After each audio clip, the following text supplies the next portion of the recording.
petits sauvages de Magali Arnal, c'est en page 6.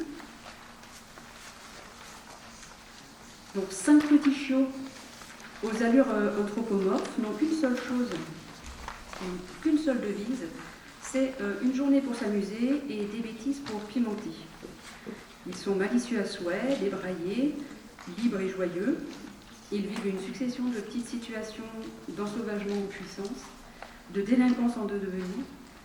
Ils sont représentés tantôt sous forme humaine, habillés et sur deux pattes, et tantôt à quatre pattes au moment de réaliser leur petit méfait. Ils n'ont aucun sens des conventions, rien ne les arrête, pas même la prise de risque. Et le soir venu, ils regagnent chacun un foyer où aucune punition ne les attend, juste le temps de l'apaisement. C'est une belle vie de chiots fous ou d'enfants sauvages. On ne sait plus trop à la fin de l'histoire. En tout cas, il y a cette sensation de liberté ultime qui plane sur tout l'album, qui fait du bien, qui donne à respirer, qui est assez libérateur. La rondeur du dessin et le choix des couleurs pastel permettent également de contrebalancer un peu l'intensité des bêtises. Magali Arnal utilise ses chiots de la même manière qu'Anaïs Vaugelade, également à l'école des loisirs, utilise ses petits cochons dans la famille Quichon. Finalement, c'est une chose que l'album permet d'user des personnages qui peuvent se détourner du conformisme et des règles sociales sans risque. Et le donner à voir aux enfants permet d'aborder de manière concrète le moment où il faut éventuellement savoir poser des limites. C'est un album au goût sucré de l'enfance et de l'insouciance. C'est à tester avec des enfants de maternelle et de CP. Que penseront-ils de toutes ces bêtises, de ce qui est autorisé, de ce qui est punissable? C'est quoi être un petit sauvage? Finalement, est-ce que c'est se comporter comme un animal ou c'est faire plein de bêtises? Bête insatisfaite d'Olivier Besson. C'est en page 7. C'est un grand bestiaire. Alors voilà que c'est la désolation chez les animaux. Ils sont tous insatisfaits. Le guépard a peur de faire une crise cardiaque, le crapaud ne supporte plus sa vilaine peau, le teckel n'en peut plus d'être un rase-motte, l'escargot veut se débarrasser de sa coquille, la pieuvre s'en mêle les tentacules et les pinceaux, et nous voilà dans un bestiaire chimérique où les bêtes, qui sont insatisfaites, échangent certaines de leurs caractéristiques pour devenir des créatures inédites. Démonstration. On a, si tu peux nous remettre sur le phoque du début. Le phoque est à bout, il est chassé pour sa fourrure, pour sa graisse, par les hommes comme par les prédateurs. Le crapaud, lui, le crapaud des contes, est complexé par ses pustules, et l'association des deux forme des chimères. D'un côté, un phoque impropre à la consommation, et de l'autre côté, un crapaud arborant une magnifique fourrure blanche, charmant ainsi toutes les rainettes de la mare. C'est un album grand format, à la taille des 40 illustrations gravures sur bois d'Olivier Besson, dans un monde animalier certes fantaisiste, mais pas seulement. Le texte est assez exigeant, à la frontière entre l'album illustré et le documentaire scientifique. C'est pourquoi nous proposons ce titre d'Olivier Besson à l'imagination des plus grands, de la fin du primaire au début du collège. Je vais enchaîner avec un autre roman de Claire Canté, Jour sauvage. Cette fois-ci, c'est pour les plus grands, donc Claire Canté, c'est à la page 8. Ça peut se lire à partir de la cinquième bon lecteur, 4e, 3e. C'est à la fois une chronique adolescente et un thriller.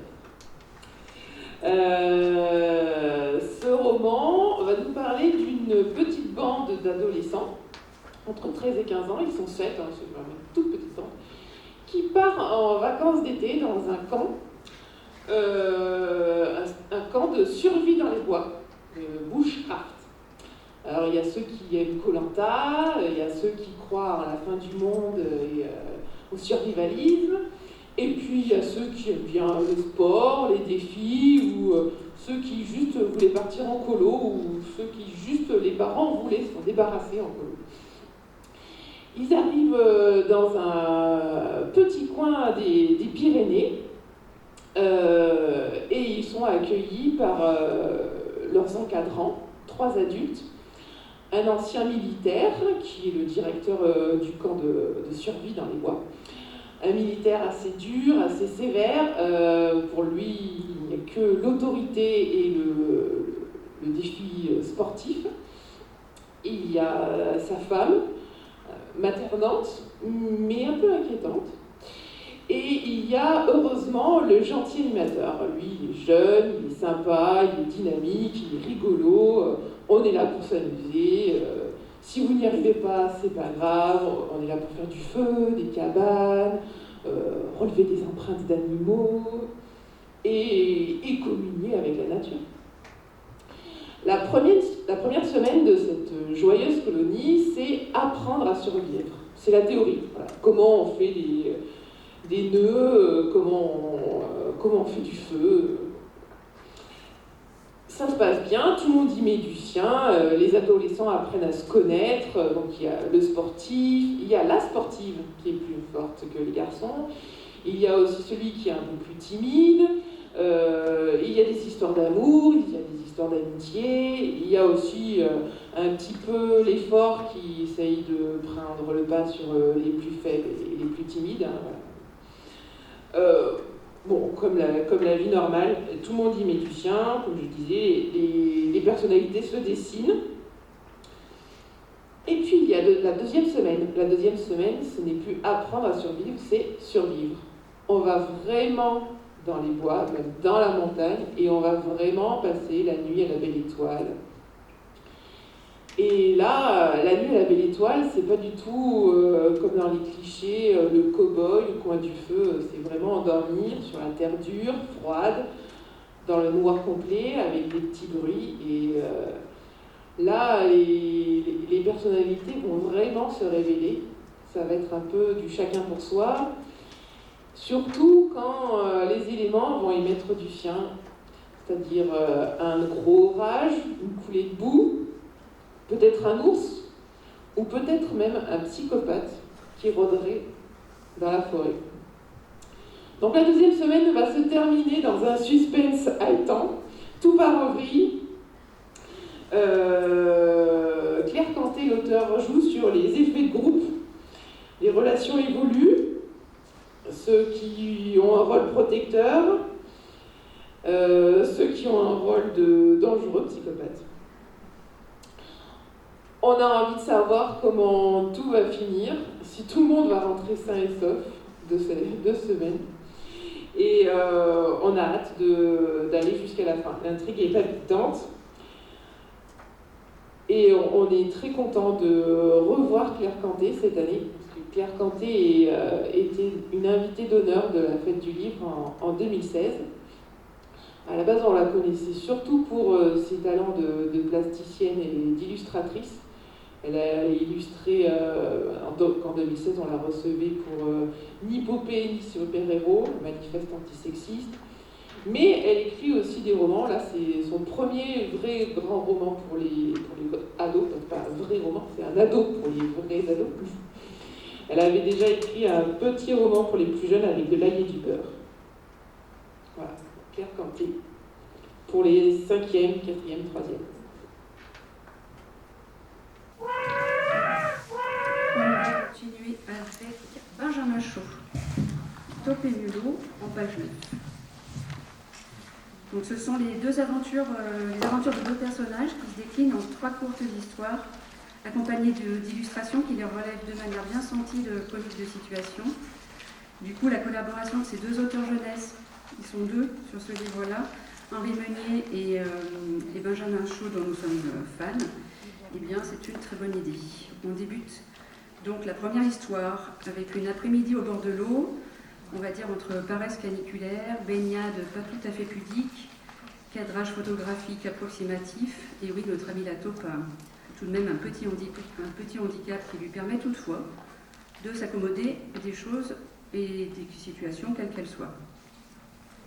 La deuxième petite histoire, on poursuit avec un grand ménage d'été, une allergie aux acariens et un dévouement inconditionnel de Mulot envers son ami, parfois un tantinet loufoque. Et on termine la troisième histoire par une observation millimétrique du monde pour en faire un terrain d'aventure à 2 qui s'affranchit de tous les obstacles. Du coup, ce sont des personnages qui décidément font du bien, 2 amis encore anthropomorphes qui se complètent dans leur caractère, leur rapport qu'ils entretiennent l'un à l'autre et aussi à leur environnement. Ils donnent avoir une belle amitié, une douce bienveillance. Ils se soutiennent coûte que coûte, en tenant compte des incapacités ou des différences de l'un et de l'autre. L'écriture aux traits d'humour assez fins donne avoir des personnages drôles et attachants. La construction en plus en 3 courts chapitres, c'est un bon format pour débuter la lecture et du coup appréhender une histoire courte et bien construite. C'est écrit au présent, avec des dialogues qui sont clairement identifiés, la typo est large en écriture script et le vocabulaire est assez riche. C'est de belles petites scénettes à découvrir et peut-être à prolonger selon les idées des enfants. Et donc c'est Benjamin Chaud qu'on accueille, le papa des petits Marsus, de Pompon Ours et de Pomédo évidemment, qu'on accueille pour ces titres destinés au CPCE.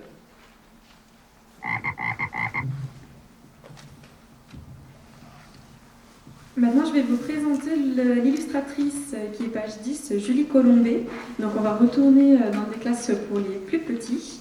Elle est invitée pour 2 livres. Donc, c'est une auteure-illustratrice de la région qui est déjà venue à la fête du livre. Elle offre des livres assez divers puisqu'elle a à la fois des contes, des documentaires et aussi des albums.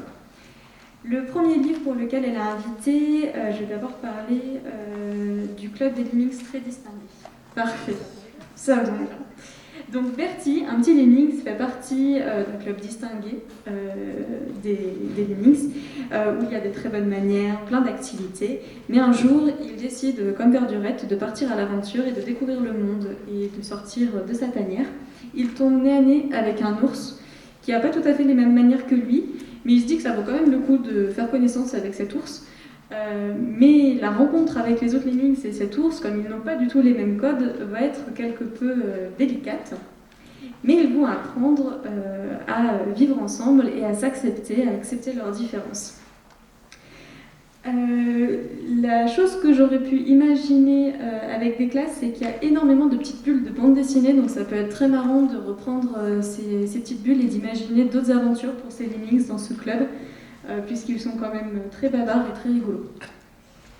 Donc ce livre, il est à destination des CP et des CE, puisqu'il est plutôt fourni par rapport à l'autre, La Grande Fête de la Jungle, qui est plutôt à destination des grandes sections et des CP. Donc là, on va partir dans la jungle avec ce deuxième album, où les animaux de la jungle, pour divertir un paresseux plutôt dépressif, vont organiser une fête autour de Noël, mais dans la jungle, ils ont très peu entendu parler de Noël, donc c'est les candidatons de Noël. Apparemment, il y a un sapin, apparemment on met des cadeaux dans des chaussettes, et fait aussi avec les éléments de la jungle. Donc ça donne un résultat assez rigolo et assez décalé.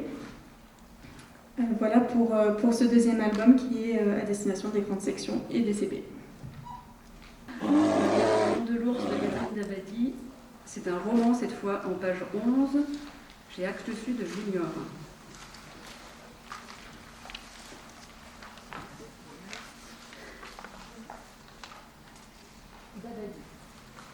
Du coup, il n'y aura pas d'image parce que c'est un roman. C'est l'histoire de Lucrèce et Simon, qui ont 11 ans. Tous les opposent, a priori. Elle n'a jamais été scolarisée avant le collège. Ses parents ont décidé de vivre en accord avec la nature, entre véganisme, chemise à fleurs et militantisme écologique.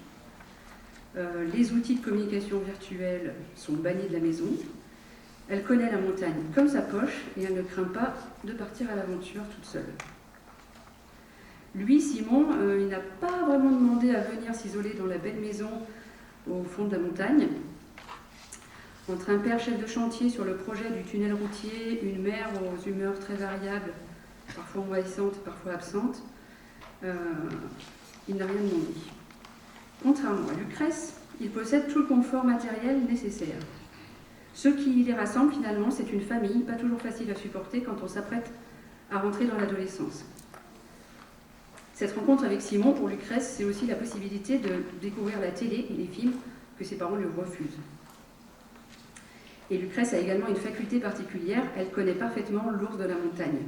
L'ours que toute la population locale accepte, le vieil ours des bois qui entend bien vivre paisible jusqu'à la fin de sa vie. Elle n'en a pas peur et on dirait bien qu'elle sait même communiquer avec lui. Du coup, c'est cet ours, cet animal qui devient malgré lui le fil rouge de cette histoire. Petit à petit, on comprend Comment, lisant un fait divers, que le chantier en faveur du tunnel routier dans cette région montagneuse va en fait cristalliser les combats de toute une population en faveur de la protection de leur environnement. Lucrèce, elle s'illusionne un moment auprès de Simon et de sa famille, puis finalement elle rejoint le combat, celui de ses parents. Les chapitres sont courts, on lit cette histoire un peu comme un fait divers qui monte crescendo en suivant cette petite fille qui prend conscience en même temps que le lecteur de l'importance de sauvegarder son lieu de vie en l'état. Et puis de conflits familiaux en attente un peu déçus, les fils se dénouent, les points de vue des personnages et les dilemmes s'inversent. Et finalement, Lucrèce est un personnage vraiment très intéressant à voir évoluer au fil du roman. Nous conseillons cette lecture plutôt contemporaine de cette journaliste Catherine Dabadi à des lecteurs de fin de primaire et aux collégiens. On présentera également au collège jeudi. Eh ben, je vais commencer avec un premier titre qu'on vous présente ce soir. C'est de Gwenaëlle David, à la page 12, si vous voulez regarder sur le catalogue. C'est un petit roman, un roman simple en tout cas, pour les 6e, 5e, de Gwenaëlle David. Donc le titre, c'est Kid au premier sommet des animaux. C'est un roman qui va nous parler donc d'animaux, hein, c'est la thématique. Donc les carcales, les damins, les dik-dik, les maras, les ocelots, les oryctéroptopes, les secrétaires, les servales, les tatous tronqués. Bon, c'est des mots qui ne me disent rien du tout, mais ce sont des noms d'animaux moins méconnus, dont ce roman va parler, entre autres, hein, parce que bien sûr il y aura aussi les girafes, les éléphants, les gorilles, on connaît un peu mieux. On est à Paris en 2030, la planète est encore plus mal en point qu'en ce moment, si on veut, et les prises de conscience ont fait qu'il y a un premier sommet mondial des animaux et des espèces humaines qui va se tenir à Paris. Tout ça dans le but de pouvoir répartir idéalement toutes les ressources de la planète. Donc il y a un représentant de chaque espèce animale qui sera présent à ce sommet des animaux. Donc un représentant des girafes, un représentant des éléphants, un représentant des damans, des dik-dik, des maras, des ocelots, des secrétaires, des servales, des tatous. Et un représentant de l'humain. Donc il y aura un homme présent à ce sommet et il y aura aussi une petite fille, Kid, une élève de 6e qui a été choisie un peu sur concours, une élève brillante de 6e qui doit faire un reportage sur ce sommet historique. Donc elle assiste en catimini tout au fond de la salle. Chaque espèce passe devant le micro pour expliquer sa vie, ses problèmes, et beaucoup de reproches sont faits bien sûr aux humains. Mais les animaux ne veulent pas faire culpabiliser les humains, et les animaux n'ont pas besoin de la culpabilité des humains, ils veulent juste que maintenant ça aille pour le mieux, que maintenant les choses s'arrangent. Et alors que chaque espèce est un petit peu en train de tirer la couverture sur soi, surprise, il y a un attentat. Le bâtiment s'effondre et les animaux se retrouvent coincés. Ils ne peuvent plus sortir. Ils ne savent plus comment rejoindre l'extérieur. Et là, la solidarité va devoir se mettre en place. Toutes les espèces vont devoir travailler ensemble, animaux et humains, pour pouvoir trouver une solution et pour pouvoir sortir. Et voilà. Donc, après une première partie où la plupart des animaux va expliquer sa situation et les problèmes qu'ils peuvent rencontrer, on finit sur une deuxième partie, action, voilà, comment toutes ces espèces vont pouvoir s'entraider les unes les autres et se sortir de ce bâtiment. C'est un roman qui est assez simple, qui est assez court, qui est illustré.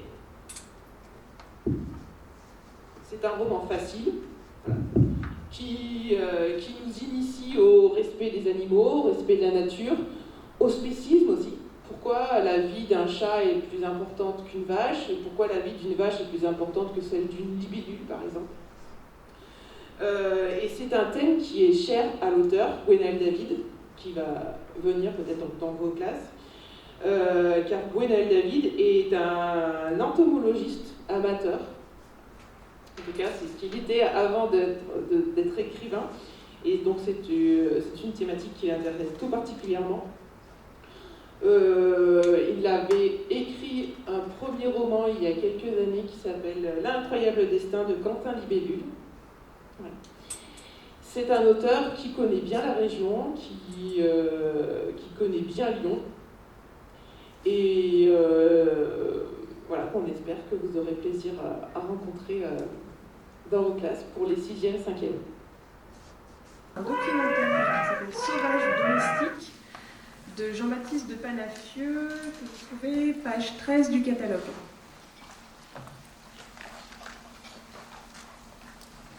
Alors, nous invitons Jean-Baptiste de Panafieux, qui est l'auteur du documentaire. Donc, c'est un agrégé en sciences naturelles, docteur en océanologie biologique. Donc déjà, ça pose un petit peu le monsieur. Mais qui s'est consacré depuis plusieurs années à publier des ouvrages de vulgarisation scientifique. Donc il a vraiment l'habitude de traiter de sujets complexes en les rendant très très abordables pour un grand public et des enfants notamment. Donc dans ce livre, nous avons au départ à chaque fois une partie sur l'animal sauvage, à la base, comment il était, et jusqu'à son état domestiqué. Donc comment, pourquoi, donc voilà, à chaque fois l'évolution de ce qui s'est passé.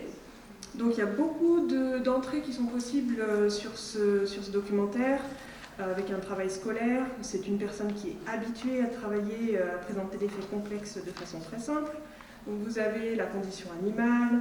Vous avez, par exemple, vous pouvez parler de la condition avec les élevages. Il y a beaucoup de choses qui sont traitées comme ça sur pourquoi est-ce qu'on a domestiqué tel animal pour faire du lait, pour sa fourrure, voilà. Vous avez aussi l'entrée de tout ce que l'homme fait faire aux animaux. Est-ce vraiment nécessaire? Jusqu'à quel point? Pourquoi on a fait ça? Et bien sûr des thèmes un peu plus généraux sur la préservation de la nature et de la biodiversité. Donc ça, c'est un ouvrage qu'on propose pour les CE, CM.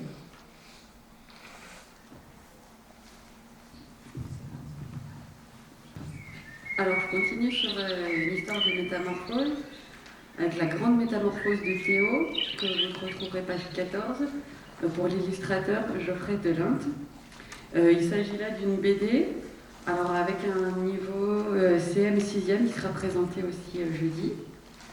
Alors, ça commence par un petit moineau, avec sa famille dans son nid, et ce petit moineau, lui, rêve d'une famille et surtout d'être aimé. Et parallèlement à ça, on découvre Théo, un jeune homme, un jeune garçon, qui lui voudrait savoir voler. Il aime beaucoup, au début, il joue avec ses avions, et leurs chemins se croisent, le moineau d'un côté de la vitre et Théo de l'autre. Ils se regardent et le lendemain au réveil, en fait, l'humain et l'animal ont échangé de corps et de vie. On bascule dans cette bande dessinée un peu entre rêve et réalité. On ne sait pas vraiment tout au long de la lecture où on en est. Et on va suivre en fait, donc, le chemin de Théo qui maintenant est un moineau, donc il va à l'école avec sa tête de moineau, mais en fait ça semble visiblement choquer personne, jusqu'à ce qu'il croise d'autres enfants dans sa classe, ou dans l'école, je ne sais plus exactement, qui eux aussi ont été transformés. Donc il croise Louise, qui est devenue moustique, Michel, qui est devenu lion, et chacun s'adapte un petit peu comme il peut, en continuant à vivre avec sa famille, et ils vont se poser la question de est-ce qu'on veut redevenir l'animal qu'on était avant, ou est-ce qu'on reste cet nouvel humain qu'on est en train d'apprivoiser de devenir.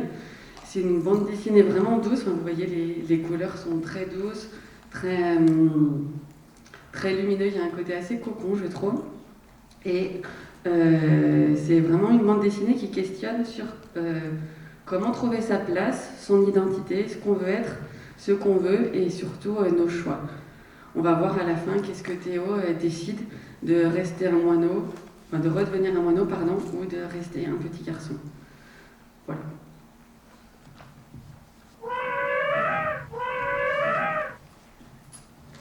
On va enchaîner avec un documentaire, Animaux dangereux, avec l'illustrateur Maxime Derouin, et c'est en page 15.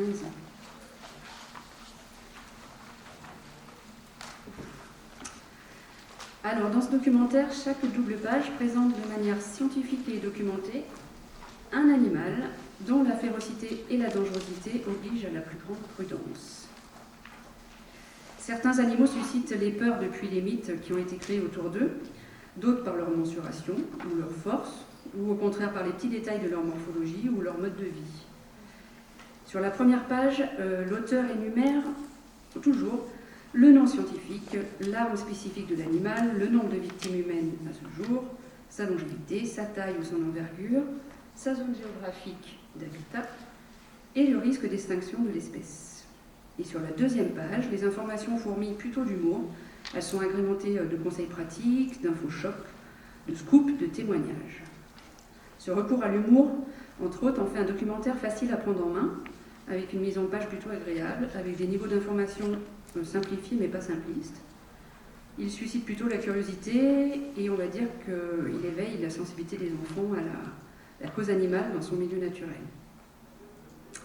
Alors par exemple, selon vous, du moustique ou de l'alligator, lequel est le plus dangereux? Ah ouais. Donc, le moustique et la mouche tsetse font respectivement 750 000 morts par an et la mouche 3 500 morts par an, alors que l'alligator ne mange qu'un homme tous les 2 ans. Donc, comme l'ours polaire d'ailleurs. On apprend aussi qu'il y a un scientifique qui s'est amusé à compter 2000 tiques sur le corps d'un buffle d'Afrique. Et on apprend aussi que la harpie féroce est un oiseau qui existe et qui niche à 40 mètres de haut. Alors la déforestation massive a un impact certain sur son risque d'extinction. Finalement, on se rend compte que peu de ces animaux présentent un réel danger pour l'homme et on comprend vite qu'il est indispensable de les protéger, à la fois pour l'équilibre de la biodiversité et puis pour la conservation des espèces. Finalement, après avoir feuilleté le documentaire, on se rend compte que c'est plutôt l'homme qui est l'animal le plus dangereux dans tout ça. Nous avons invité Maxime Derouin qui use de l'illustration. Et il se trouve que l'illustration ici, plutôt que la photographie, permet de se jouer des perspectives, d'exagérer les impressions, que ce soit drôle, féroce ou effrayant. Elle permet de prendre un peu de recul, s'interroger sur le rapport, de s'interroger par rapport au niveau d'information aussi. Elle crée un petit passage, le fait que ce soit plutôt des illustrations, ça crée un petit passage entre le documentaire et la fiction. Et donc nous l'accueillons pour le primaire ainsi que pour les collégiens. Et nous vous conseillons donc son intervention auprès des CM. Je vais maintenant vous présenter le livre de Mathias Freeman, La Grande Rouge, qui est page 16. C'est un ouvrage que l'on propose pour les grandes sections, les CP et les CE. Mathias Freeman est un auteur-illustrateur qui est arrivé récemment dans le paysage de l'édition jeunesse. La nature est souvent sujet de ses livres. Ici, c'est l'histoire d'un loup rouge qui est contraint de quitter sa meute puisque l'homme a tout détruit sur son passage. Et à la fin de son voyage, il va trouver une nouvelle meute qui, au départ, ne veut pas l'accepter puisqu'il est rouge et que dans cette meute, il faut être gris, blanc ou noir. Le chef va finalement choisir d'accepter ce loup rouge, puisque finalement les autres loups sont aussi différents dans cette meute-là. Donc c'est vraiment un livre sur le vivre ensemble et l'acceptation de la différence, qui peut du coup... c'est une fable qui est illustrée au crayon et en couleur qui est très délicate. Et le travail autour que vous pourriez mener avec vos classes est un travail autour du vivre ensemble, aussi autour du loup et de la question de la meute pour les loups. Est-ce que c'est une question centrale ou pas? Et vraiment après prolonger sur le vivre ensemble pour ce livre-là.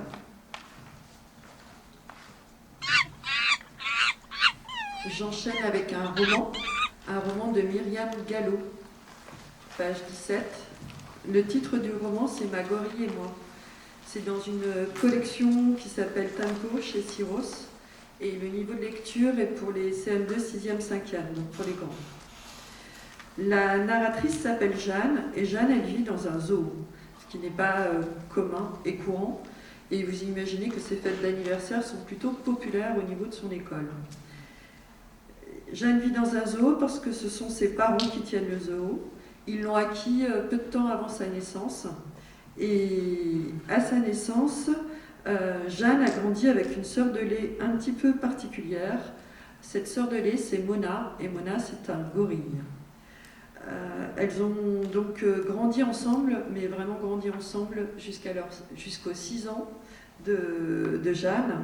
Et là, les services sociaux se sont mêlés et ont demandé aux parents de séparer à la fois l'enfant et le gorille. Un peu plus tard, en fait, ce qui va se passer, c'est que Mona va souffrir de solitude, puisque c'est la seule gorille du zoo, et est prévu un transfert de Mona dans un zoo en Allemagne. Et à l'occasion de ce transfert, il va y avoir un groupe de militants pour la cause animale qui vont profiter de ce transfert pour venir faire un blocus sur le zoo et interroger les médias, les propriétaires du zoo, sur à quoi ça sert au fond un zoo. Est-ce que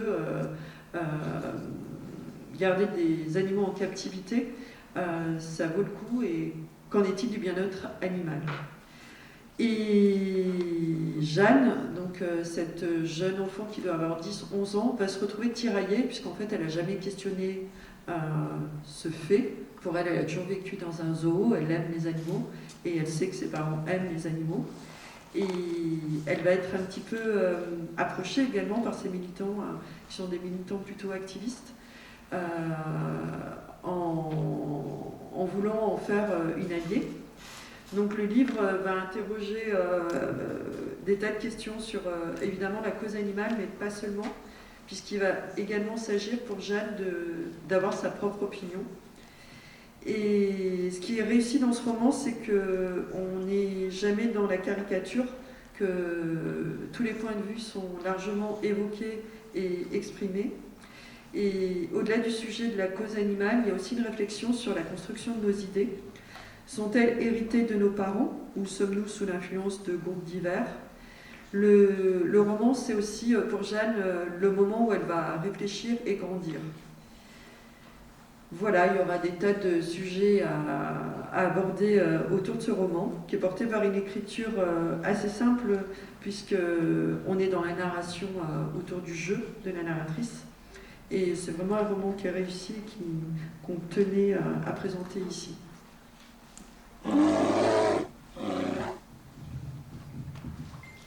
Alors, je vais poursuivre avec un album de Bernadette Gervais, qu'on retrouve page 18, qui s'intitule On échange et édité au Seuil Jeunesse. Alors, vous voyez cette jolie couverture. C'est une vache, hein. Vous l'aurez tous reconnu, c'est une vache, mais pas tout à fait comme les autres. Il s'agit là en fait d'un imagier loufoque où animaux et objets, ou animaux entre eux, se mélangent pour former un catalogue de nouvelles créatures. Donc on a voilà, l'éléphant et l'arrosoir. À chaque fois, c'est 2 doubles pages de ces 2 objets ou animaux qui se mélangent. C'est un album simple, efficace, coloré, drôle, et qui joue donc sur les ressemblances et sur l'illusion du réel surtout, parce que l'éléphant avec l'arrosoir, ça passe quand même très très bien et c'est pratique. Et ça donne, je trouve, très envie de laisser aller encore notre imagination. On le conseille ici pour des moyennes et grandes sections et des CP. On peut imaginer de continuer ce catalogue avec d'autres animaux, avec d'autres objets, et voilà, de poursuivre, faire un tome 2, je sais pas. Voilà. Alors là, on va parler de Lou en slip. C'est le travail c'est Mayana Itoiz, qui est l'illustratrice voilà, du bon sens. Le scénario est de Wilfried Lupano. Alors, ça commence comme ça. Au-dessus de la forêt vit le loup, un cri qui glace, un regard fou. Dans la forêt, on le sait, ne laisse pas traîner tes fesses quand le loup descend pour manger. Ça, c'était la première double page. Et à la deuxième double page, on découvre comment les habitants de la forêt, alors qu'ils sont des sangliers, des écureuils, des tortues, un renard, organisent leur vie pour se protéger du loup. On leur vend des clôtures anti-loup, des alarmes anti-loup, et on leur donne des cours de karaté anti-loup. Bref, les braves habitants peuvent dormir tranquilles, la brigade anti-loup veille sur eux. Mais un jour, voilà le loup, tout le monde aux abris.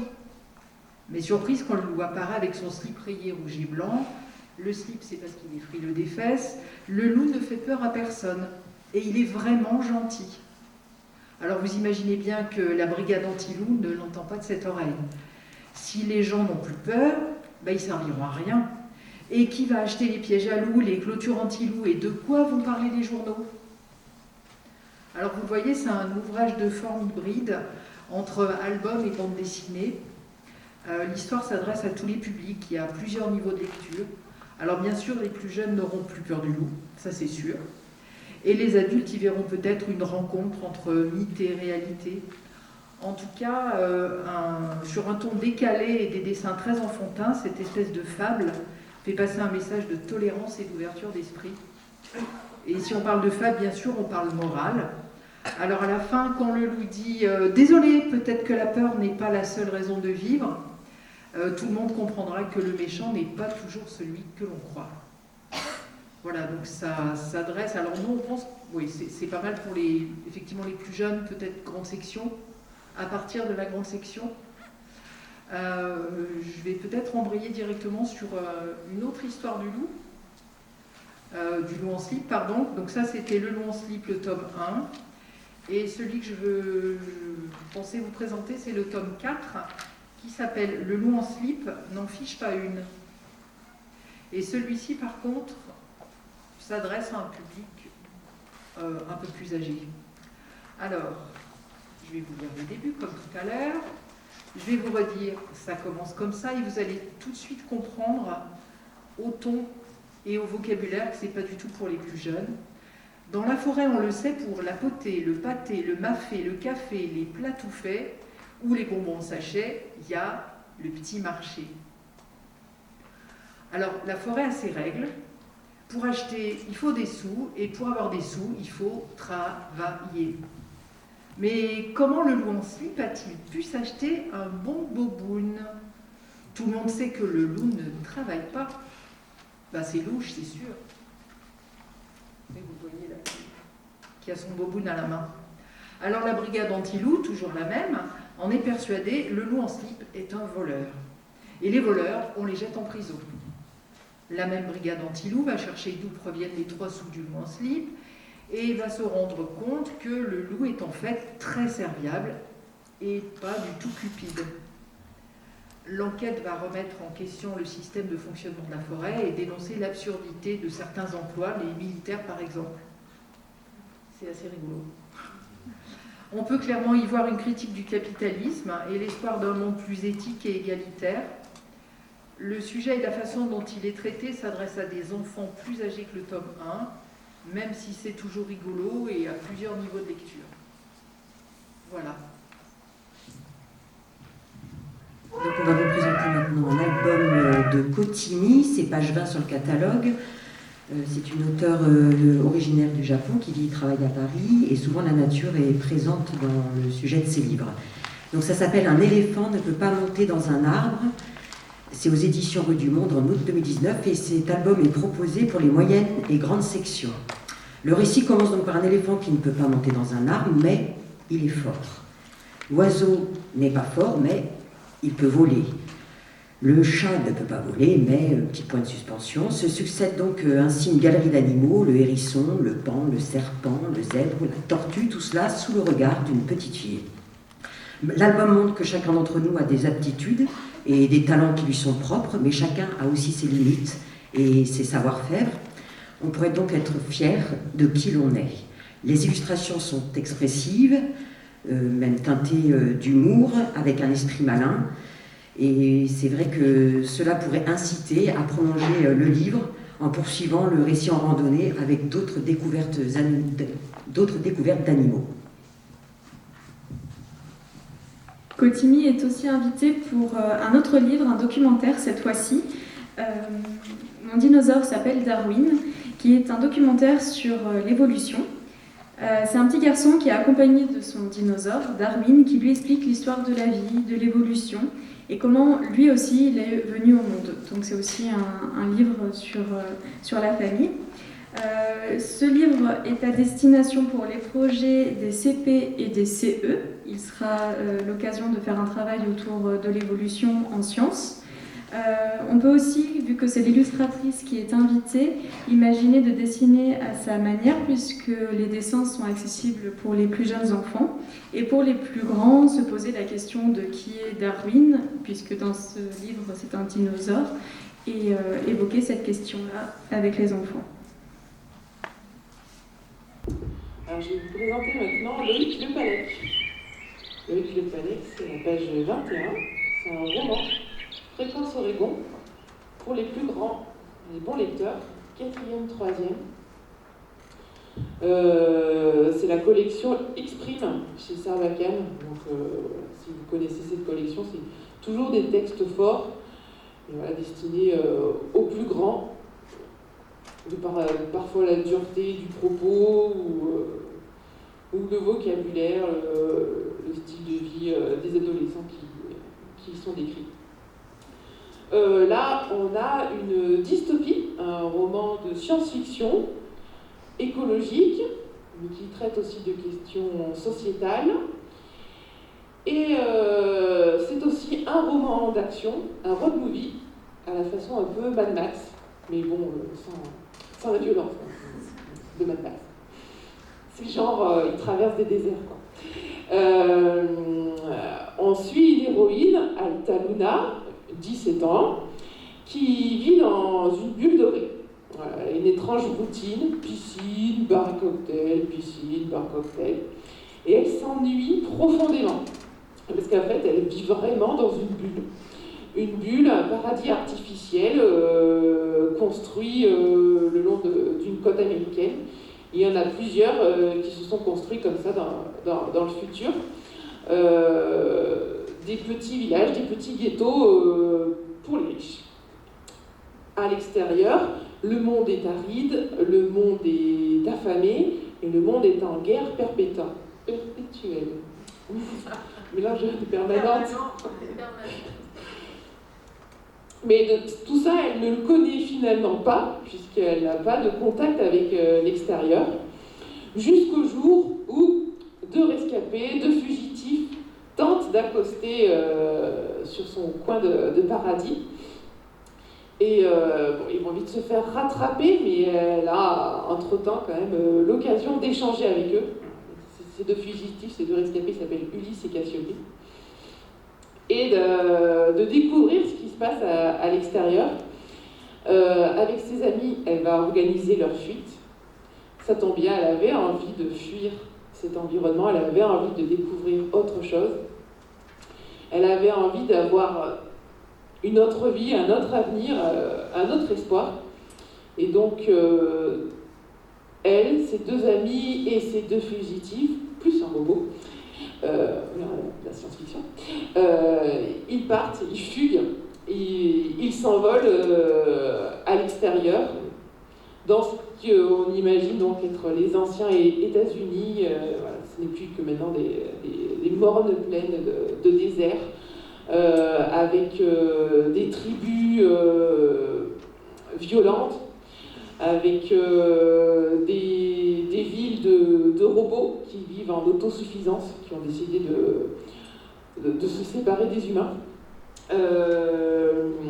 Et ils fuient, pas pour aller n'importe où, ils fuient vers l'Oregon. Vers l'Oregon, où, paraît-il, un certain capitaine Green est en train de recomposer une société pour un monde meilleur, un monde plus écologique, un monde plus vert. Existe-t-il vraiment? On ne le sait pas. Mais en chemin, ils vont rencontrer plusieurs personnes qui vont les suivre dans cette quête du fameux capitaine Green, et qui ont, eux, commencé à réfléchir aussi comment on pourrait bâtir un nouveau monde, comment on pourrait bâtir un monde plus juste.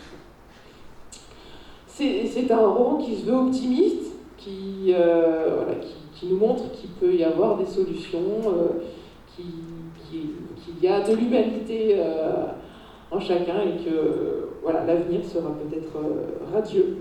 Loïc Le Pallec a beaucoup voyagé dans sa vie, il a exercé différents métiers et il a commencé à écrire de la SF pour ados sur le tard. C'est son deuxième roman, après No Man's Land, un premier roman où il développait déjà ses inquiétudes sur l'avenir environnemental de notre planète et supposait donc dans ce premier roman que si les extraterrestres géraient notre Terre, aujourd'hui, elle ne s'en porterait peut-être pas moins bien. Loïc Le Pallec pour Fréquence Oregon et pour les bons lecteurs, 4e, 3e.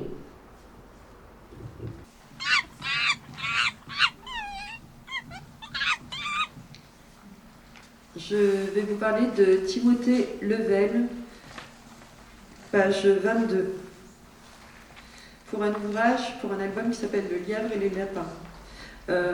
On a fait un petit loupé, le résumé n'est pas le résumé du livre, donc il faut être très attentif à ce que je dis. Mais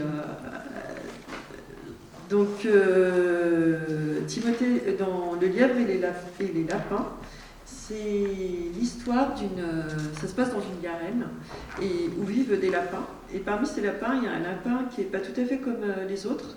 Ce lapin, c'est un lièvre. Et ce lièvre a été recueilli par la tribu des lapins suite à la mort de sa mère qui a été tuée par les loups. On n'est pas dans l'envie, mais il y a quand même une mère qui a été tuée. Et ce lièvre, il est plutôt heureux. Mais il y a quand même des moments où il se dit qu'il n'est pas comme les autres. Il ne se reconnaît pas toujours dans les rituels des lapins, il a des envies différentes et il en éprouve parfois une espèce de nostalgie qu'il n'arrive pas à identifier complètement, jusqu'au jour où il va rencontrer un autre lièvre. Et là, ensemble, il va découvrir en fait sa famille et il va être très heureux dans cette rencontre-là. Et l'aventure va pourtant faillir mal se finir, puisqu'ils vont rencontrer des loups, et grâce à une ruse des lapins, ils vont déjouer la meute de loups. Le dessin de Timothée Level est vraiment, vous pouvez le voir, il a un dessin naturaliste au crayon, et on croirait que les bêtes sont quasiment vivantes et que la forêt aussi et la nature, elle résonne avec une présence assez vibrante à travers les pages. Il y a un jeu complètement libre aussi sur l'occupation de l'image sur la page. Parfois, il habite la page de manière pleine et parfois c'est des bandes de façon bande dessinée. Tout est permis et ça donne un superbe rythme à l'histoire. Au niveau des thématiques, c'est des thématiques qu'on retrouve beaucoup en littérature jeunesse et que vous connaissez. Il est question d'identité, de séparation et également de la devise où l'union fait la force, mais où chacun a aussi droit à sa différence. C'est un très bel album.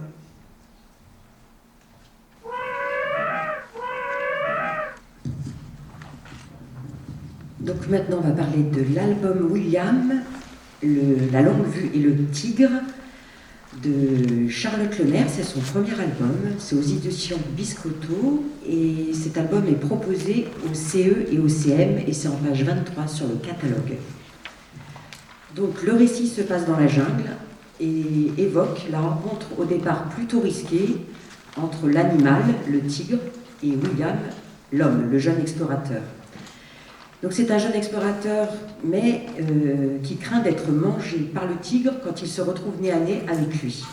William doit donc très vite le convaincre qu'il peut lui être utile autrement que comme repas. Il part donc à la recherche de quelque chose, au départ on ne sait pas vraiment quoi, puis par chance ou alors par détermination, il tombe sur des petites pierres aux lueurs dorées.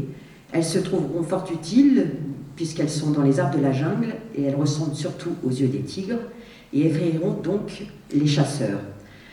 C'est une histoire surtout sur la curiosité et sur la vivacité d'esprit, avec aussi le point de vue de la longue vue du jeune explorateur, puisqu'il y a un petit peu comme au cinéma, une plongée contre plongée de loin, de près. Et c'est aussi une plongée aussi tout simplement vertigineuse dans la jungle, dans la nature qui est luxuriante, comme un petit peu une fable écologique. Donc ça peut être aussi vraiment un thème intéressant à travailler avec les enfants. C'est aussi une lutte pour sa propre survie, mais aussi surtout celle de l'autre, avec l'entraide et la complicité, même si on va dire qu'à la fin, chacun des deux protagonistes prennent leur chemin respectif.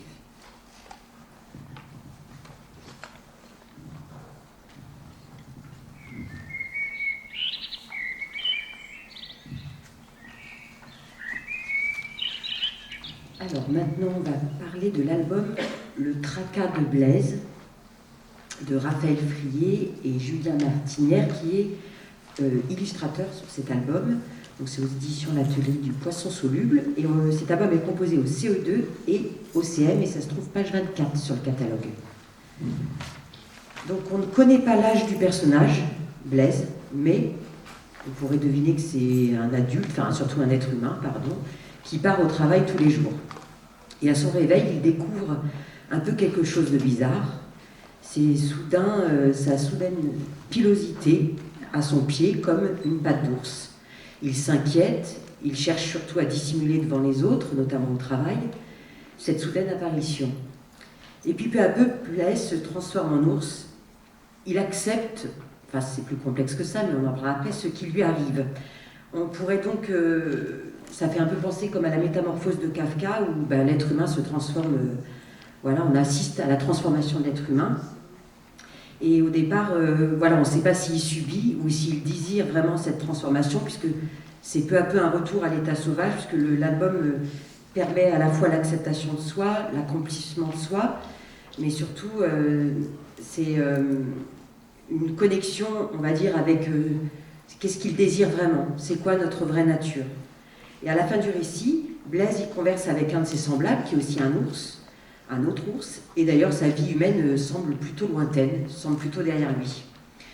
Donc on pourrait penser que les illustrations portent un regard vraiment aussi contemporain sur, on va dire, la ville, l'enfer urbain, mais surtout sur la liberté. Et le point important, c'est aussi vraiment un album qui évoque les contraintes professionnelles, voire sociales. Et voilà, puisqu'on le voit au début, tout le temps téléphoner, ça répond jamais. Là, je vais vous parler de La Voix du renard, un texte de Jean-Baptiste Bourgois et donc illustré par Julien Martinière. C'est un album, un magnifique album, à mi-chemin entre un conte et un récit fantastique. Ça se passe au Japon. Au Japon, on suit un petit garçon, Simon, qui a bien envie de faire des farces à son entourage, et il va se déguiser en renard. Le renard, c'est Kitsune. Kitsune, c'est un des yokai, un des esprits farceurs, un des esprits fantastiques du Japon. Et ce petit garçon va se retrouver pris à sa propre farce, puisque finalement, Kitsune, le renard, va le charger de collecter de quoi le costumer en homme, puisque Kitsune, qui s'ennuyait un peu, voudrait approcher une jeune fille, mais cette jeune fille qui l'observe, il ne peut pas s'approcher en tant que Kitsune, il faut qu'il prenne une forme d'homme. Donc, finalement, c'est un récit, une narration de collecte, où celui qui pensait faire la farce finalement est pris à son propre tour. On peut y voir une référence au roman de renard, en tout cas sur le personnage des renards. C'est un récit initiatique, il a des compagnons de voyage assez inédits, ce Simon, dans sa quête des éléments d'humanité. Ces compagnons de voyage vont évidemment avoir des ressources fort utiles pour collecter un tas de choses. Dans ses compagnons, il y a David, le bouclier à pattes, Gilles, le tas de poussière, Bruno, les ciseaux. Et c'est un album dans lequel on peut vraiment s'intéresser aux attributs physiques et moraux des personnages. Le personnage du renard a des attributs, et le personnage de Simon, en tout cas l'humanité, a aussi des caractéristiques. Et finalement, c'est la collecte des éléments par Simon qui va permettre la métamorphose physique et fonctionnelle, c'est-à-dire que le renard va passer aussi du côté du rôle du farceur à la place de Simon. On s'intéresse sur le fond aussi à tout le bestiaire, enfin à une partie du bestiaire folklorique japonais, donc les yokai dont Kitsune, ce renard. Les yokai sont des esprits malicieux, voire malfaisants, et qui pointent les tracas du quotidien. Donc c'est tout un univers à découvrir avec beaucoup de symbolique de notre relation au monde vivant, que ce soit le monde vivant animal ou végétal. Ce bestiaire très varié est connecté à différents univers et à différents matériaux. On rencontre par exemple Akaname, alors c'est la vignette d'avant Cécile, Akaname, encore un moment, pardon, qui est un... je sais pas, en fait, je ne sais pas si on a sur le... Voilà. Une créature assez ragoûtante, rencontrée au détour de poubelles et tout ça, mais avec des larmes parfumées que finalement il va être intéressant de collecter. On rencontre l'oiseau tango qu'on a vu tout à l'heure au battement d'ailes assourdissant. Itanomène, un tissu animé, donc il y a un rapport aux choses, à l'imaginaire, que ce soit animal ou végétal ou objet, qui est très intéressant. On peut s'interroger sur comment s'élabore la représentation des créatures, quels sont les choix faits par l'illustrateur pour choisir telle ou telle caractéristique de ce qu'il représente. Éventuellement en inventer d'autres de notre monde occidental, pourquoi pas avoir nos yukai, nos détournements de yukai. On peut s'intéresser aussi sur le fait de raconter en images. C'est un album qui est très riche sur les différentes propositions d'illustration de l'action. La complémentarité de l'image et du texte est très forte. Cécile, est-ce que tu peux... Voilà, juste sur cette planche, où on a beaucoup de façons de montrer le mouvement, que ce soit au départ par le mouvement du renard, ou que ce soit par l'éloignement de la maison, quand c'est le renard qui s'en va, mais c'est la maison qui recule. Donc on a vraiment beaucoup de pistes sur le choix des façons de raconter. L'abondance des détails, des actions dans la même image, etc. On a des choix de plans qui sont parfois très cinématographiques, qu'on peut mettre d'ailleurs en lien avec la formation de cinéma d'animation de Julien Martinière. Donc tout ce qui est zoom, cadrage, etc., il y a vraiment une belle immersion à faire en lien avec cet album. On peut évidemment rapprocher d'autres univers type Miyazaki ou des autres univers de manga où on a une connexion entre la tradition et la modernité, la connexion à la nature. C'est un album qui traverse aussi le monde rural et le monde urbain. Donc on peut aussi mener des réflexions là-dessus. Et enfin, sur les techniques d'illustration, Julien Martinière utilise la gravure sur polystyrène, dont il a déjà assuré de la médiation, du temps de médiation.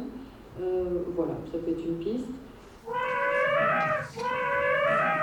Merci, bonsoir.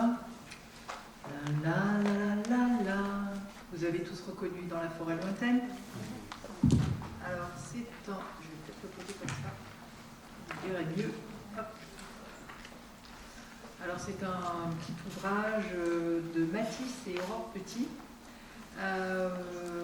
qui est paru dans la collection Mes livres à chanter chez Milan. Vous le retrouvez, je crois, page 25, puisque c'est Matisse l'auteur de cet ouvrage qu'on va inviter.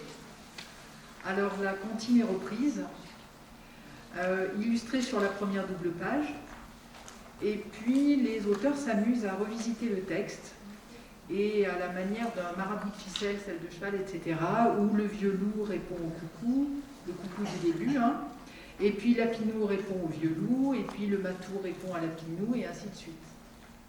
Voilà. Alors ça donne une joyeuse mise en scène de situations assez improbables et de jeux de mots rigolos.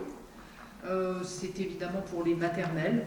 On peut imaginer continuer, déformer l'histoire du coucou, l'illustrer, enfin voilà. En tout cas, en l'occurrence, comme c'est Matisse et que c'est l'auteur, vous verrez ce que vous avez envie de faire.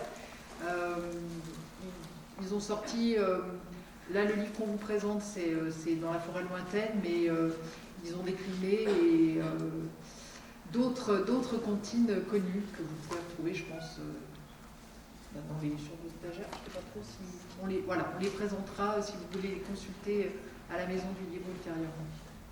Voilà. On va rester avec les ouvrages pour les grands pour l'album d'Alice Méricourt, Le Pays des souris, qui est proposé pour les CM et également pour les 6e, donc qui sera aussi présenté jeudi. Alice Méricourt, c'est l'auteur de cet album, illustré par Massanjin. C'est un album très politique qui est inspiré du discours de Tommy Douglas. Tommy Douglas est un homme politique canadien qui, en 1961, fait une critique du système politique canadien à l'époque. À la radio, il raconte Mossland. Et dans ce livre, les souris pensent avoir le choix en votant, mais c'est bien tout le contraire qui se passe dans les illustrations et dans le discours de cet homme politique.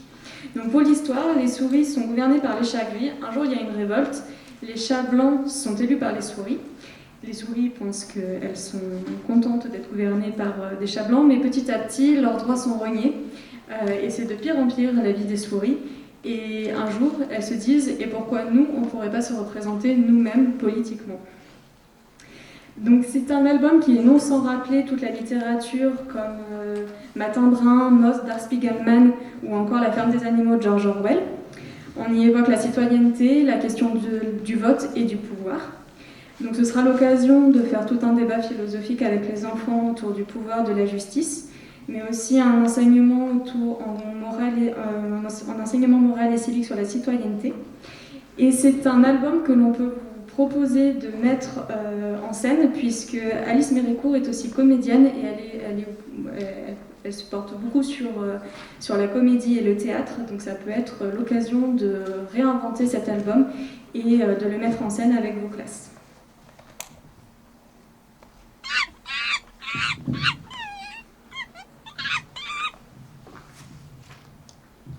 Donc maintenant, Marie Novion, page 27, pour le petit conte Tape dans ma patte. Marie Novion est illustratrice, elle habite à Lyon. Elle est connue pour avoir dessiné les personnages de Pampi et Gori qui paraissaient dans la revue Georges. Elle avait publié 2 recueils de leurs aventures. Elle a fait d'autres livres depuis, dont Coyote et Notre neige à nous. Cette année, on l'invite pour un petit conte qui sera à destination des grandes sections et des CP. C'est un petit conte en randonnée où un papa ours cherche un ou une babysitter pour garder ses 2 petits oursons, mais il veut le meilleur pour ses enfants. Donc tous les animaux ne vont pas correspondre à ces critères pour garder ces 2 petits oursons.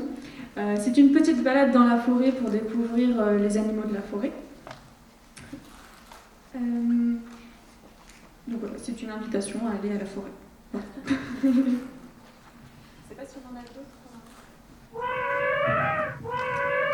On passe maintenant à un documentaire de Fanny Pajot, page 28, le musée des museaux amusants à l'atelier du poisson soluble.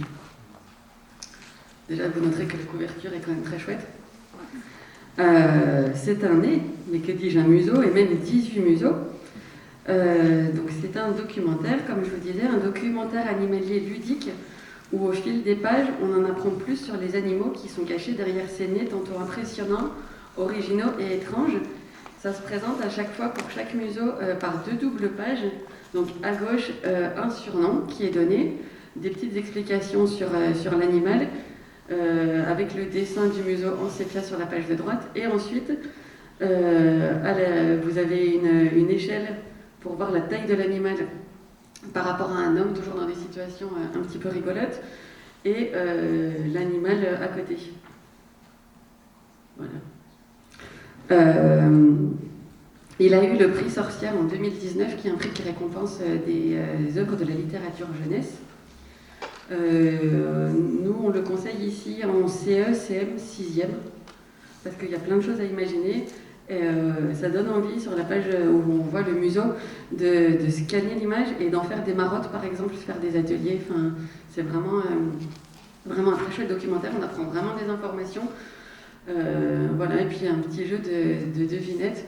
Le jeu que Fanny Pajot, elle aime bien ça dans ses livres. Elle avait fait Il y a des monstres dans ma chambre, avec des jeux de lumière. Voilà, il y a toujours ce côté ludique dans ses ouvrages.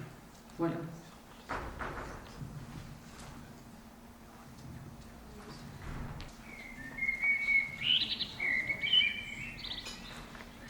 Le livre suivant, ça sera Les vacances timbrées de Mathilde Poncet. Vous trouvez page 29. Donc Mathilde Poncet est à la fois autrice-illustratrice de cet album. Elle est diplômée de l'École supérieure des arts de Lorraine et elle est vraiment habituée à présenter son travail dans des écoles et des médiathèques. Elle propose des rencontres, des ateliers de création sur diverses techniques et je pense que ça peut être très intéressant vu justement la richesse et la beauté de toutes ces illustrations. Donc vous avez un livre qui est écrit sous forme de lettres envoyées à sa mamie, donc vraiment une base très très simple. Mamie, je fais ci, je fais ça. Et il y a quand même un décalage énorme entre un texte très classique, un peu carte postale, et des images très colorées et où surtout le merveilleux apparaît à chaque instant avec des animaux fantastiques. Vous voyez l'animatrice qui est venue l'accueillir, donc c'est quand même un très très grand ours. Vous avez des aventures extraordinaires, des monstres dans le lac, sirènes, poulpes, tentacules, plein de petites choses et de grosses choses.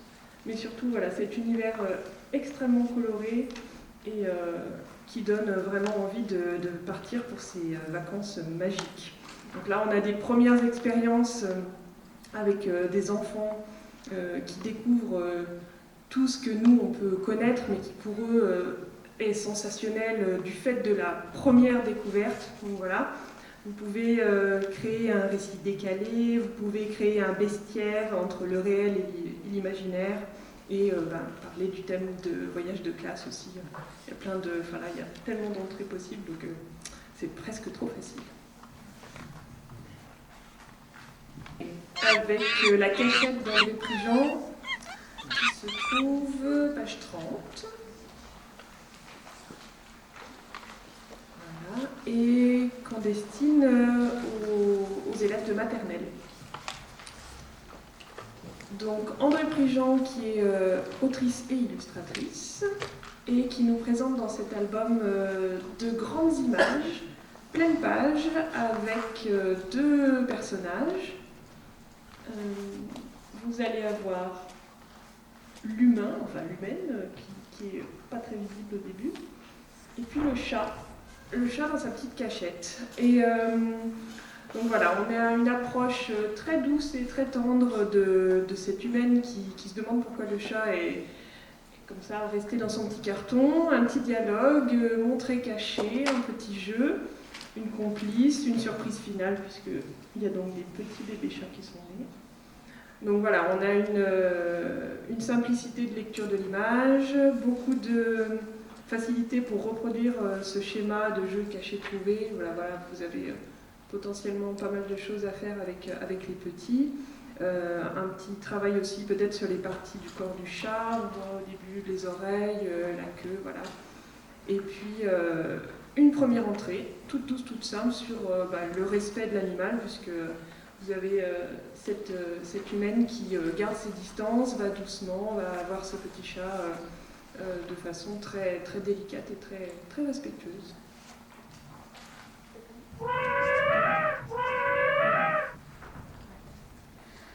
On va continuer avec un album d'André Prigent, auteure et illustratrice, page 30, qu'on a vu tout à l'heure, avec Le Grand Mouton.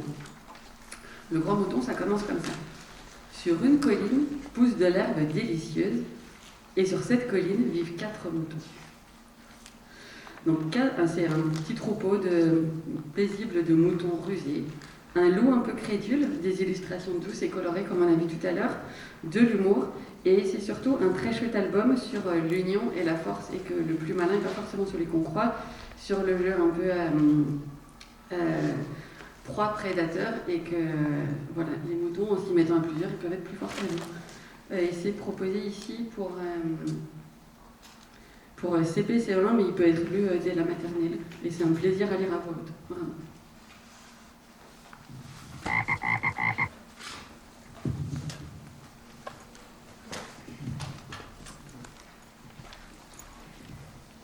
Donc maintenant, on va parler d'un album Albert et Georges de Rascal, donc un auteur emblématique de la littérature jeunesse et un illustrateur aussi, mais là il est auteur sur cet album. Et donc les illustrations sont de Edith, c'est aux éditions L'École des loisirs. Et cet album est donc proposé au CE et au CM1. Donc Monsieur Albert, il a toujours rêvé, enfant, quand il allait au jardin zoologique, de vivre avec un grand singe. Et son rêve va se réaliser. Sa route va croiser celle de Georges, un grand gorille, et donc il l'emmène chez lui. Leur vie s'écoule paisiblement alors que chacun semble tellement différent. Albert est soigneux, ordonné, calme, tout le contraire de Georges. Puis, peu à peu, à force de se côtoyer, un jeu de miroir où une inversion des rôles s'installe. L'un, on va dire, déteint sur l'autre, et l'autre expérimente un nouveau style de vie à l'opposé de celui qu'il connaissait jusque-là. C'est un album qui joue aussi sur les différences, tout simplement, entre l'homme avec un grand H et puis l'animal, mais aussi leur similitude. Donc on pourrait dire qu'il y aurait plusieurs façons d'exister. Donc c'est voilà, des petites thématiques qui peuvent être travaillées aussi avec les classes. Il y a plusieurs façons de vivre, mais c'est aussi surtout un album qui évoque l'évasion, qui fait appel à l'évasion, puisque Georges le gorille, à la fin du récit, il a trouvé un travail, et on l'appelle d'ailleurs Monsieur Georges, tandis qu'Albert, il prend la place de Georges au jardin, au jardin zoologique, et il a l'air d'ailleurs plutôt heureux, mais surtout, la petite chose de la fin, c'est qu'ils ne vivent plus ensemble. Voilà. Je vais parler d'un album pour les plus jeunes de Marine Rivoal. Marine Rivoal, on l'a déjà accueillie à la fête du livre jeunesse de Villeurbanne pour un autre ouvrage qui s'appelle toujours Tui-Tui. Donc ici, elle revient avec un album tout récent qui vient de sortir au mois de septembre et dont elle a confié le texte à Jean-Baptiste Labrune. Et le nom de l'album s'appelle Un nom de bête féroce et c'est publié au web. C'est une histoire toute simple. Là, c'est l'animal comme compagnon domestique. Et c'est l'histoire de la narratrice qui donc, petite fille, est née dans une famille où il y avait déjà ce chat. Et ce chat portait le nom de Belzébuth. Ah oui, c'est quand même un drôle de nom pour un chat. Pour elle l'a jamais nommé Belzébuth, mais l'a toujours appelé, comme font souvent d'ailleurs les propriétaires de chats, mon chat, mon petit minou. Et donc le chat était là et il a veillé sur elle dès sa naissance. Ils ont joué et grandi ensemble. Et à un moment donné, il y a eu le moment de la séparation et d'une certaine forme d'éloignement. La petite fille qui avait pour habitude de lire à voix haute des histoires à son chat s'est mise à lire dans sa tête, en silence. Et le chat, lui, a commencé à regarder au dehors avec une certaine nostalgie. Le jour de l'anniversaire de la petite fille, le chat disparaît et le lendemain, elle va le retrouver à l'orée de la forêt, mais le chat va la blesser. Et il décidera de retourner dans la forêt. Les jours passent et le chat ne revient toujours pas. Un an plus tard, ils feront la paix, mais le chat fera toujours le choix de rester dans la forêt. C'est un petit album qu'on imagine adressé aux maternelles et au CP. Il interroge quand même sur la question de l'animal domestique et à quel point on contraint un animal dans le fait de vivre avec des humains et d'abandonner ses instincts de chasseur, par exemple. Il est aussi, évidemment, encore une fois, question de grandir et de s'aimer dans le respect des différences. Les illustrations, elles sont faites au pochoir. C'est essentiellement du noir et blanc. Et il y a quelques touches de orange. Et il y a un côté dans le traitement des images où on sent la matière. Et il y a également, je trouve, un côté ancien et rétro dans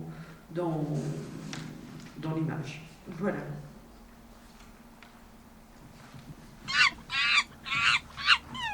continue avec une bande dessinée d'Élodie Chanta, qui s'appelle Cécile et les objets cassés, et c'est en page 33. Alors ici, donc Élodie Chanta est autrice et illustratrice.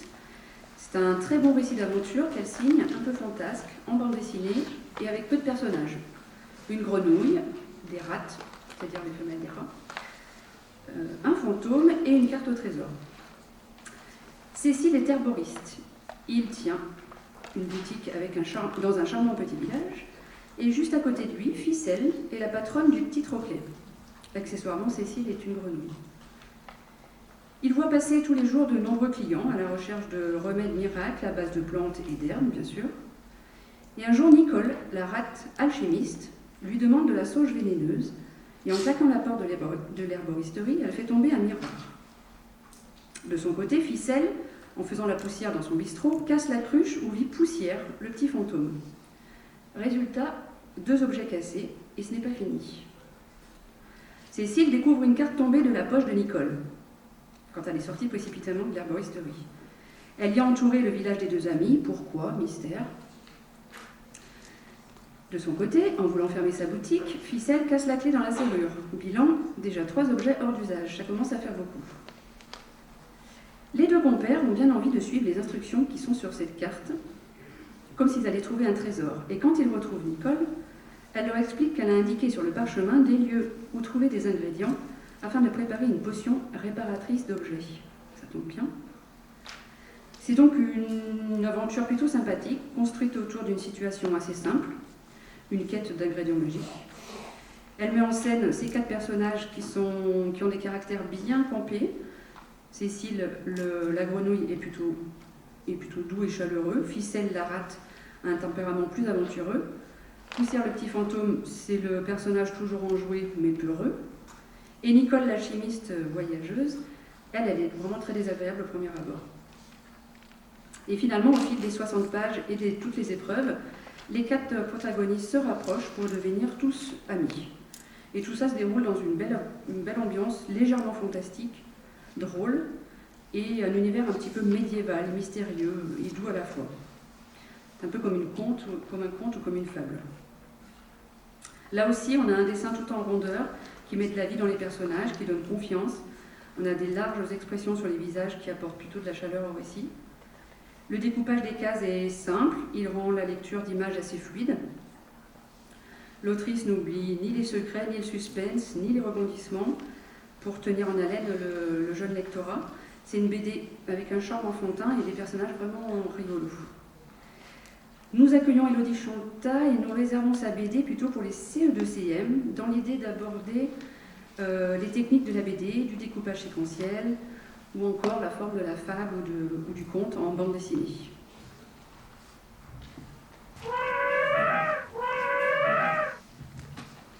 Et je vais vous présenter le dernier ouvrage.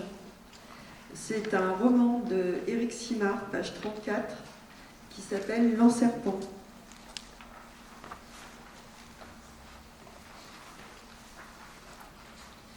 L'Enserpent, il fait partie de la collection Minisoon chez Syros. C'est une collection qui est généralement bien appréciée. Ce sont des textes courts, mais qui ont toujours l'avantage d'avoir un spectre de lecteurs assez important.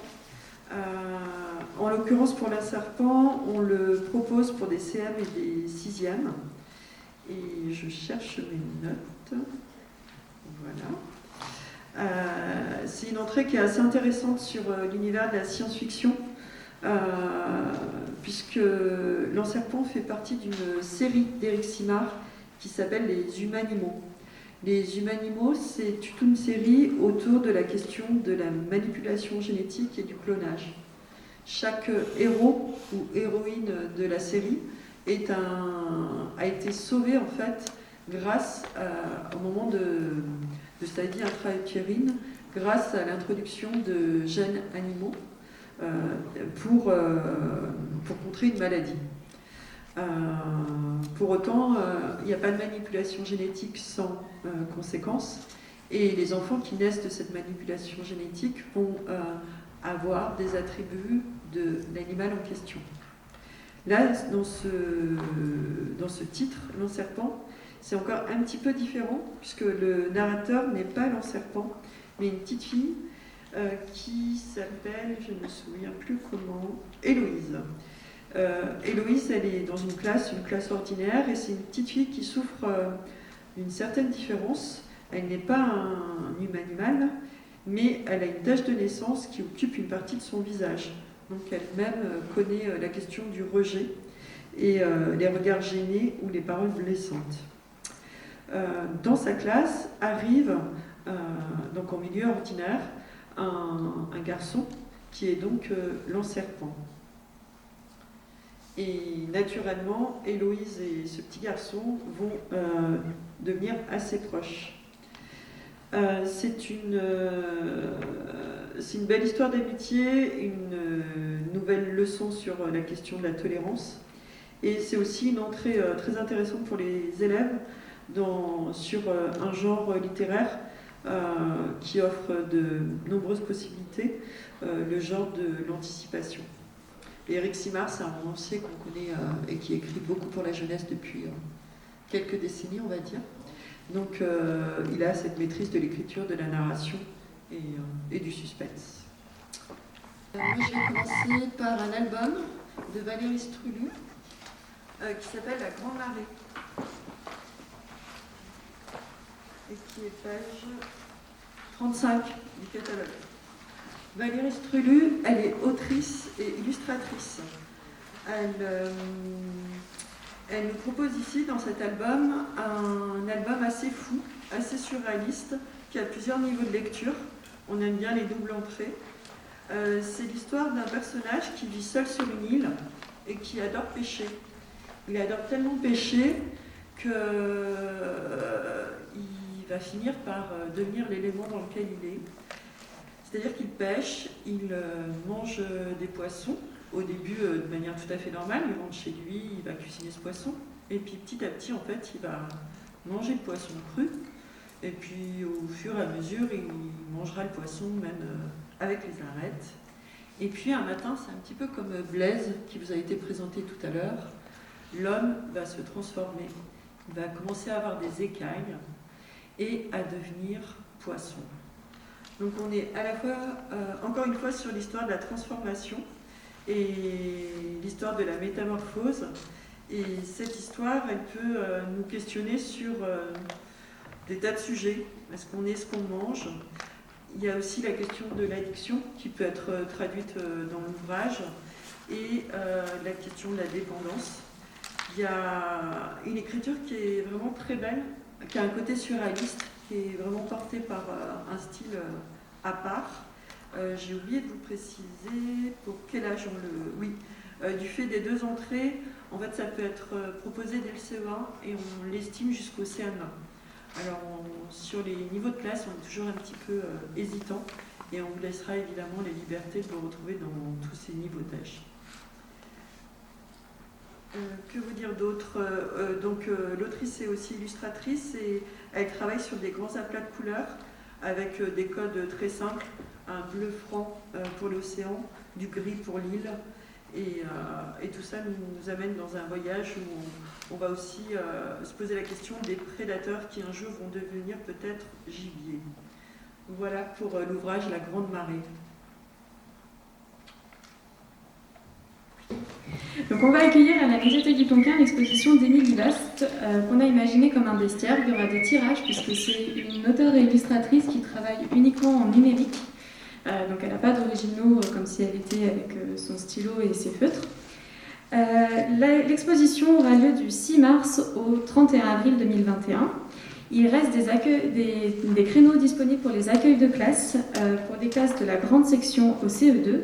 On peut vous accueillir les mardis, les jeudis matins et les vendredis. Donc n'hésitez pas à soit vous rendre sur le site internet comme pour les expositions Guillopé, ou bien me contacter. Vous avez mon contact aussi sur le site internet.